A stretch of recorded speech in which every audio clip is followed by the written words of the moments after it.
Good morning, Twin Cities. It's a balmy 4 degrees outside. Hey everybody, Scott Spinks, member of Ghost Stories Incorporated. I'm a children's illustrator and a writer. I work from home primarily, so I thought I'd take a couple of minutes here and give you a tour of my studio, kind of show you how I do things on a day-to-day basis. So thanks for checking it out. Let's go ahead and get the tour started. That's my boy Dutch. This is Scott Spinks. I'm just here to give you a tour of my studio. I'm going to try to do this without shaking the camera too much. The first thing I want to show you guys is my door to my studio. I've basically claimed a bedroom in our house, and I'm pretty proud of this first contraption. If you see at the top there, it's a coat hanger or a pants hanger that I picked up at a store. It was really inexpensive, and it actually came with a free pair of pants, which is pretty cool. So I use that to just hang this. It's what it is a large piece of cardboard, and then I slap post-it notes up on it, so when I have ideas or when I'm working on a project, I can just slap that up on the door and have it right in front of my workstation while I'm working. I also put reminders up there and things like that, but I also have a dry erase board in the back of the studio that I use for that, and I use reminders on the computer too. So this is my studio. It's a little different than it was a year ago because this antique dresser system here used to be a traditional animation table, and about a year ago I decided that I didn't need the animation table anymore because what I was doing on the table I'm now able to do on the computer. So I pulled the table out and put it in storage and replaced it with an old antique dresser from my grandparents, and it's been working out quite well. Let me just come around the corner here. I use all the drawers for storage. I have, let me just show you, I've got a bunch of CDs and erasers and pencils. Erasers, that's funny. I don't really use erasers, but just so you know, I do have erasers. Cotton balls, paintbrushes, tape, CD sleeves. This drawer over here is all of my hardware components, so I have a couple hard drives in there. All the equipment that I use for GSI is in here. Our walkie-talkies, couple audio recorders, K2 meter. Somewhere in here is the camouflaged flashlight, but obviously it's hard to find because it's camouflaged. So that's my supply drawer for GSI at this point.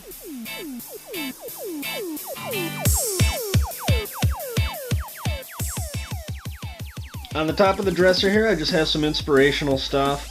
Right here, I keep a collection of a few books that I'm liking. I may be reading them right now. I may just keep them there for reference. Then all these notebooks are notes that I've made. Maybe in the middle of the night, if I wake up in the middle of the night, or if I'm out somewhere, I have a notebook with me. Pretty much anywhere I go, I have a notebook with me in case I get the inspiration for an idea. And that's what these notebooks are, and there's 8 of them here. There should be probably another 7 somewhere around here. I'm always adding to them. A lot of these notebooks are full, so in the next year or so I'll have to go out and buy a few more and keep adding to it.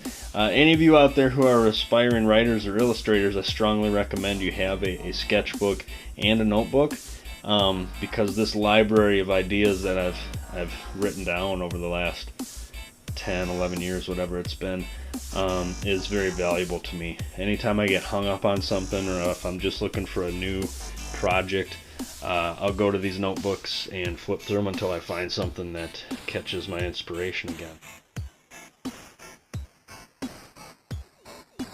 On the floor here, we have a collection of framed artwork.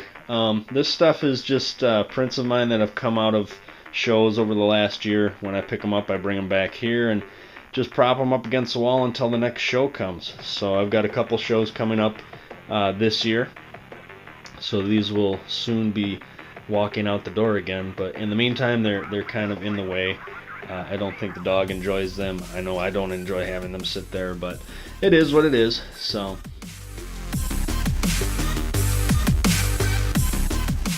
back wall here, basically what my wife and I did is we took out a closet and replaced it with a library, and I have to admit it's worked out really well. This was an idea we had a few years ago, and I liked it, and then at the same time I was hesitant to do it. Thankfully my wife is a little more brave than I am, and she, I think it was a birthday present or a Christmas present, surprised me and said, let's do this. So over a long weekend we tore out the closet and put in this awesome library.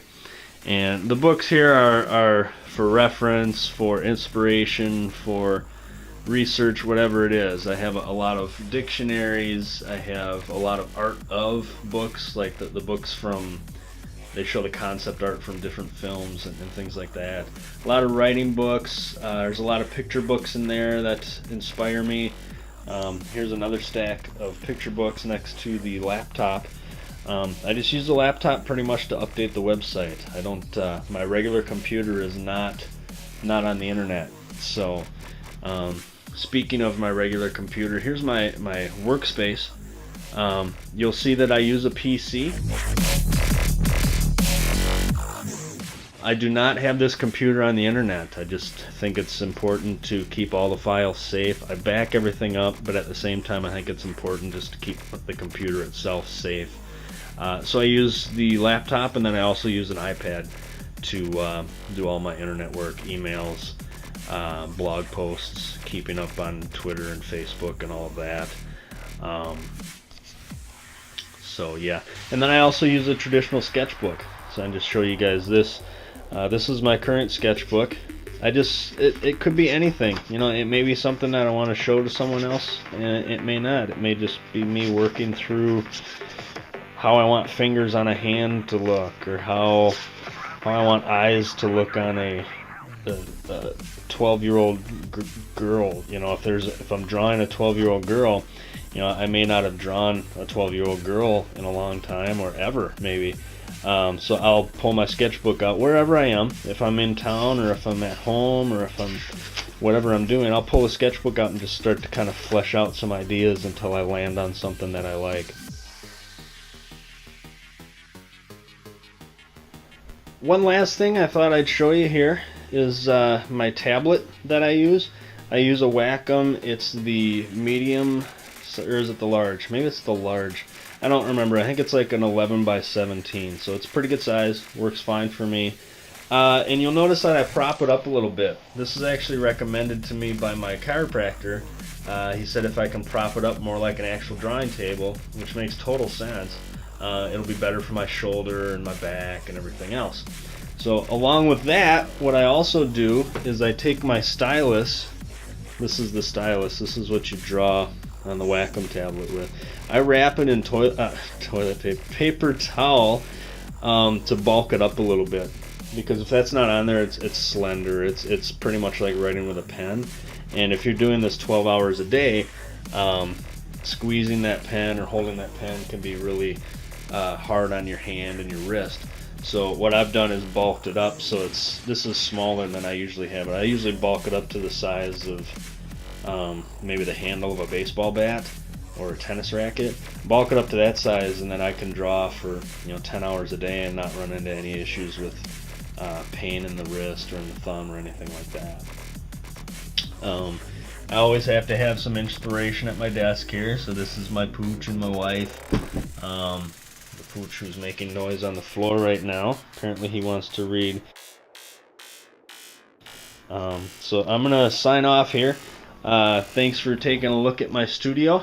You guys are always welcome to come back and check it out again. We're going to have plenty of videos on our website introducing you to all the artists and writers from GSI. I hope you guys enjoy our investigations, and we look forward to talking to you soon.